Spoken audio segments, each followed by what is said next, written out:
बटाटा bread sandwich बनवण्यासाठी लाल तिखट, काळी मिरी पूड, भाजलेल्या जिऱ्याची पावडर, चाट मसाला, काळं मीठ प्रत्येकी पाव चमचा घेऊन सँडविच मसाला करून घेतला आहे. पॅनमध्ये 1 ते 1.5 चमचा तेल, थोडी मोहरी, जिरे, हिंग, एक कांदा बारीक चिरून तेलावर परतवायचा आहे. लसूण, मिरची, आल्याचा ठेचाही त्यासोबत परतवला आहे. थोडी हळद, 4 ते 5 बटाटे उकडून ते चुरून यामध्ये घालायचे आहेत.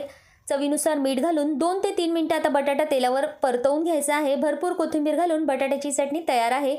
आता ब्रेडच्या स्लाइस घेऊन त्यावर कोथिंबीर, हिरवी मिरची, पुदिना याची चटणी आपल्याला लावून घ्यायची आहे आणि गार झालेली बटाट्याची चटणी वरून लावायची आहे. दुसऱ्या ब्रेड स्लाइसला आपण टोमॅटो केचप लावून घेणार आहोत. तयार केलेला सँडविच मसाला वरून स्प्रिंकल करायचा आहे आणि ब्रेड स्लाइस ठेवून घ्यायचे आहेत. वरून भरपूर असं बटर लावून सँडविच मेकरमध्ये आता आपल्याला हे सँडविच ठेवायचे आहे आणि वरून बटर लावून घ्यायचं आहे. आता रंग बदलेपर्यंत कुरकुरीत असे सँडविच आपण भाजून घेणार आहोत. इथे आपले बटाटा ब्रेड सँडविच खाण्यासाठी तयार झालेले आहेत.